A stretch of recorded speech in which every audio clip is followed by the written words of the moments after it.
नमस्कार। दिन भर की बड़ी खबरों में आपका स्वागत है। मैं हूं शिवानी। आज की खबरों में बात होगी, हाइड्रोजन बम आने वाला है, 6 महीने में गिरेगी सरकार। राहुल के नए ऐलान से थर थर कांपने लगे मोदी शाह और ईसी की। और धर्म के काम से नेताओं को भगाओ, गडकरी का तंजु मोदी के खड़े हुए कान की। और लालू ने आडवाणी को किया गिरफ्तार, बेटा मोदी से नहीं डरेगा, बोले तेजस्वी की। इधर एसआईआर पर सुप्रीम कोर्ट में फिर बड़ी जीत, जानेंगे विस्तार से। और चिराग को बनाओ सीएम, किसने की मांग, क्या चाचा को मिलेगा कच्चा की। इसी के साथ आज दिन भर की सभी बड़ी और प्रमुख खबरों को जानेंगे विस्तार से। उससे पहले एक नजर सुर्खियों पर। गडकरी बोले, धर्म के काम से मंत्री और नेताओं को दूर रखें, जहां घुसते हैं आग लगाते हैं। धर्म की आड़ में राजनीति समाज के लिए नुकसानदायक।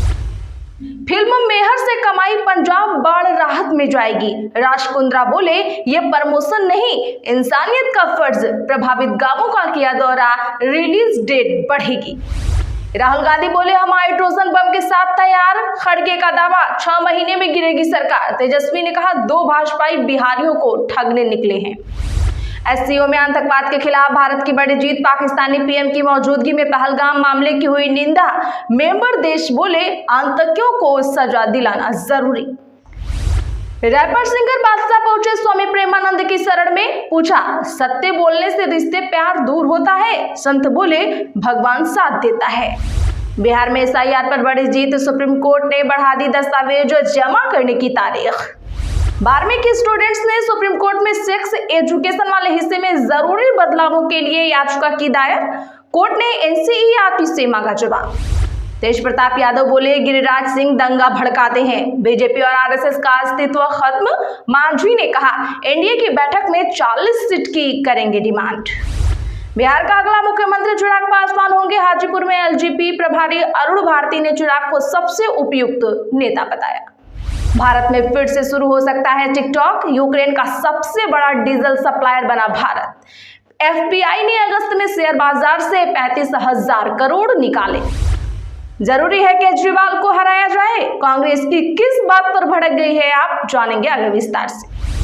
व्लादिमीर पुतिन से पीएम मोदी बोले, मानवता की पुकार है यूक्रेन से जंग रोकना, जानिए क्या बोला रूस। लालू जी आडवाणी जी को गिरफ्तार कर लिए, बेटवा नरेंद्र मोदी से डरेगा। पटना में राहुल के सामने तेजस्वी गरजे। पूर्व सांसद के ऐलान से फिर गरमाई यूपी के कानपुर की सियासत, राज्य मंत्री भी बैठ सकती हैं धरने पर।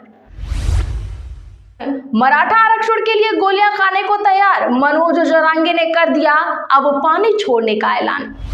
मुंबई में नए यात्री जेटी के खिलाफ दायर याचिका खारिज, पेट्रोल में एथेनॉल मिश्रण रोकने से भी इनकार। यूसीसी से आदिवासियों को बाहर रखने का ऐलान, रिजिजू बोले, उन्हें अपनी परंपरा से जीने की आजादी है।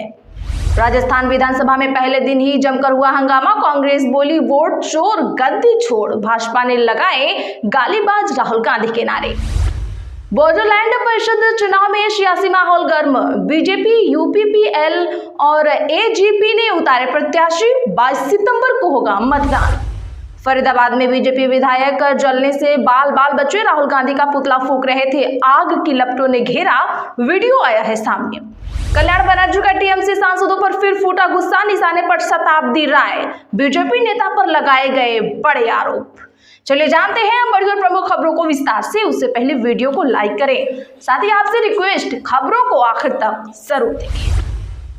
राहुल गांधी बोले, हम हाइड्रोजन बम के साथ तैयार। तेजस्वी ने कहा, 2 भाजपाई बिहारियों को ठगने निकले हैं। बता दें कि बिहार में आज 16 दिन चली राहुल गांधी की वोटर अधिकार यात्रा आज सोमवार को पटना में खत्म हुई। राहुल गांधी ने 3.5 घंटे पटना में वोटर अधिकार मार्च निकाला। गांधी मैदान में महात्मा गांधी की प्रतिमा पर माल्यार्पण कर सुबह 11 बजे मार्च की शुरुआत हुई, जो हाईकोर्ट के पास अंबेडकर मूर्ति पर माल्यार्पण कर खत्म हुई।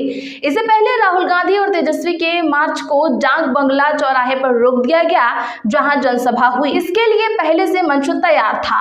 अपने संबोधन में राहुल गांधी ने कहा, एनडीए के लोग वोट चोरी कर जीत रहे, महाराष्ट्र में भी ये वोट चोरी करके ही जीते। देश ही नहीं, चीन में भी लोग बोल रहे हैं, वोट चोर गद्दी छोड़। वोटर अधिकार यात्रा में बीजेपी के लोग काले झंडे दिखा रहे हैं। बीजेपी के लोग सुन ले, एटम बम से बड़ा हाइड्रोजन बम होता है वो आ रहा है। वोट चोरी की सच्चाई पूरे देश को पता लगने वाली है। हाइड्रोजन बम के बाद नरेंद्र मोदी देश को अपना चेहरा नहीं दिखा पाएंगे। वहीं सभा को संबोधित करते हुए तेजस्वी यादव ने कहा, आज तक लालू यादव इनके आगे झुके नहीं, तेजस्वी भी नहीं झुकेगा। जब लालू जी इनके आडवाणी को गिरफ्तार करवा दिए तो उनका बेटा तेजस्वी एफआईआर से डरने वाला नहीं है। हमारे तो भगवान का ही जन्म जेल में हुआ था। चुनाव आयोग और राजनीतिक दलों के बीच विश्वास की कमी। बिहार एसआईआर मामले में सुप्रीम कोर्ट की अहम टिप्पणी। जी हां, सुप्रीम कोर्ट में आज सोमवार को बिहार में एसआईआर से जुड़े मामले की सुनवाई की। इस दौरान सुप्रीम कोर्ट ने चुनावी राज्य बिहार में विशेष गहन पुनरीक्षण के बाद तैयार की गई मतदाता सूची के मसौदे पर आपत्तियां दर्ज कराने की समय सीमा बढ़ा दी। मामले की सुनवाई के दौरान सुप्रीम कोर्ट ने एक महत्वपूर्ण टिप्पणी भी की। इस दौरान कोर्ट ने कहा कि राज्य में चुनाव आयोग और राजनीतिक दलों के बीच विश्वास की कमी देखने को मिल रही है।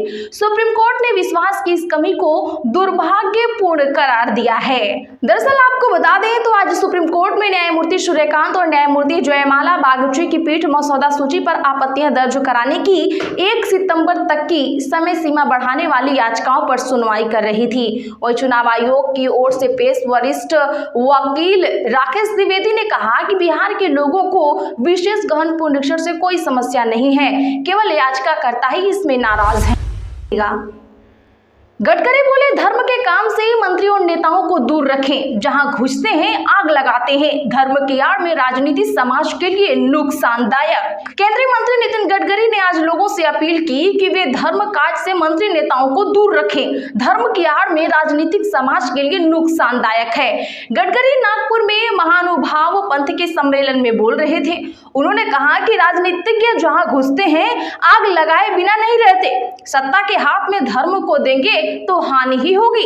गडकरी ने कहा कि धर्म कार्य, समाज कार्य और राजनीतिक कार्य अलग अलग हैं। धर्म व्यक्तिगत श्रद्धा का विषय है। कुछ राजनीतिज्ञ इसका इस्तेमाल करते हैं। इससे विकास और रोजगार का विषय दोयम दर्जे का हो जाता है। उन्होंने कहा, हर क्षेत्र में जीवन मूल्य का महत्व है। सत्य अहिंसा का भाव कायम रहना चाहिए। मैं जिस क्षेत्र में काम कर रहा हूं वहां दिल से सच बोलने की मनाही है। तो दर्शकों, ये किसके ओर इशारा कर रहे हैं, कमेंट जरूर करिए।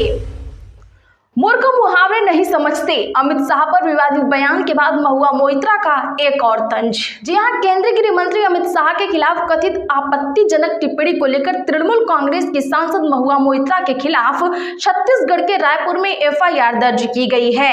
वहीं टीएमसी सांसद ने एक बार फिर बीजेपी पर हमला करते हुए कहा, मूर्ख कहावत नहीं समझते हैं।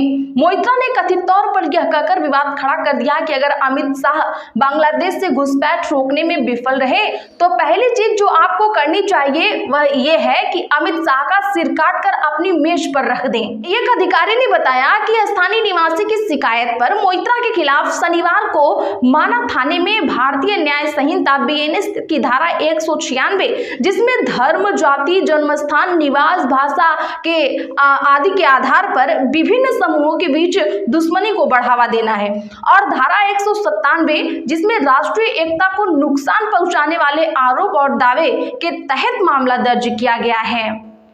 मोइत्रा ने कहा कि पुलिस उनके बयान को तोड़ मरोड़ के पेश कर रही है। उन्होंने कहा कि यह मुहावरा है, लेकिन मूर्ख इसे कहां समझ पाएंगे। मोइत्रा ने यह भी कहा कि 2024 में अब की बार 400 पार का नारा दिया गया, लेकिन बीजेपी मुंह के बल गिरी। विदेशी मीडिया ने अपनी रिपोर्ट्स में कहा कि केवल 240 सीटें नरेंद्र मोदी के मुंह पर तमाचा है। तो क्या किसी ने जाकर पीएम मोदी को तमाचा मारा था? क्या बीजेपी मुंह के बल गिरी थी? ये सिर्फ मुहावरा है। नाम तेजस्वी का काम अखिलेश अपना कर गए। पटना में राहुल के सामने दावेदारी के ऐलान का यूपी कनेक्शन। दरअसल दर्शकों, बिहार विधानसभा चुनाव की औपचारिक घोषणा भले ही ना हुई हो, लेकिन सियासी सरगर्मी पूरी तरह से बढ़ गई है। कांग्रेस नेता राहुल गांधी और आरजेडी नेता तेजस्वी यादव की जोड़ी ने बिहार में वोटर अधिकार यात्रा निकालकर चुनावी माहौल को अपने पक्ष में करने का दाव चला तो है। सपा प्रमुख अखिलेश यादव ने भी रण क्षेत्र में उतरकर तेजस्वी यादव के लिए सियासी बैटिंग कर दी है। जैसा कि आपको पता है कि बिहार में आज अटल अधिकार यात्रा का समापन रहा, जिसमें अखिलेश यादव अपनी केवल 1.5 दिन की बिहार यात्रा के दौरान तेजस्वी यादव का नाम आगे करके पटना से यूपी की सियासत का एजेंडा तय करते हुए नजर आए। बिहार में कांग्रेस का आरजेडी के साथ चुनाव लड़ना तय है, लेकिन वह तेजस्वी यादव को सीएम का चेहरा बनाने के लिए तैयार नहीं है। अटल अधिकार यात्रा के दौरान पत्रकारों ने कई बार राहुल गांधी से यह सवाल पूछा और हर बार उन्होंने खामोशी बनाए रखी। इतना ही नहीं, तेजस्वी ने राहुल को पीएम पद का उम्मीदवार तक बता दिया। उसके बाद भी कांग्रेस टस से मस नहीं हुई। ऐसे में अखिलेश ने बिहार में सियासी दस्तक देने के साथ ही तेजस्वी यादव के चेहरे पर अपनी रजामंदी देकर एक बड़ा सियासी दांव चला है। वहां भिखारी खड़ा है, मत देखना। पीएम मोदी का मीम वीडियो हो रहा वायरल, ट्रंप और शहबाज की उड़ाई खिल्ली। दरअसल दर्शकों बता दें कि पिछले 2 दिनों से पूरी दुनिया की निगाहें चीन के तियानजिन शहर पर टिकी हुई हैं। संघाई सहयोग संगठन यानी एससीओ की शिरकत करने के लिए दुनिया के कई बड़े नेता चीन में मौजूद हैं। हालांकि सबसे ज्यादा अगर किसी चीज ने लोगों का ध्यान खींचा है तो वो है प्रधानमंत्री मोदी की चीन राष्ट्रपति शी जिनपिंग और रूसी राष्ट्रपति व्लादिमीर पुतिन से बातचीत। एससीओ समिट से तीनों नेताओं की तस्वीरें और वीडियो सामने आ रहे हैं, जिसे सोशल मीडिया यूजर्स भी अमेरिका और पाकिस्तान की टांग खींच रहे हैं। सोशल मीडिया एक्स पर यह वीडियो शेयर करते हुए एक यूजर ने मजाकिया अंदाज में लिखा, एससीओ सचिवालय ने मंच पर जो नेता बात कर रहे थे उसकी ऑडियो रिलीज की है। इस वीडियो की शुरुआत मोदी, पुतिन और जिनपिंग की बातचीत वाले वीडियो से होती है। वीडियो में पीएम मोदी कह रहे हैं, मुझे बोला 50% टैरिफ लगा दूंगा, जिस पर पुतिन प्रतिक्रिया देते हुए कहते हैं, उसे बोलो 100% लगा दे, इससे ज्यादा क्या करेगा वो। इसके बाद आवाज आती है, कहीं हम तीनों को आपस में मिलाने का क्रेडिट भी ना ले ले डोनाल्ड टैरिफ। इसके बाद आसपास मौजूद सभी लोग जोर से ठहाके लगाते नजर आ रहे हैं। यही नहीं, इस मीम वीडियो में पाकिस्तान के प्रधानमंत्री शहबाज शरीफ की भी खिल्ली उड़ाई गई है। दरअसल एससीओ समिट से एक वीडियो सामने आया है जिसमें पीएम मोदी और पुतिन आपस में बात करते हुए नजर आ रहे हैं, वहीं शहबाज शरीफ पीछे खड़े दोनों को देख रहे हैं। तो आज के लिए बस इतना ही। ऐसे ही खबरों के लिए चैनल सब्सक्राइब करें और बगल में घंटे के निशान को जरूर दबा लें। वीडियो को लाइक और शेयर करना ना भूलें। धन्यवाद।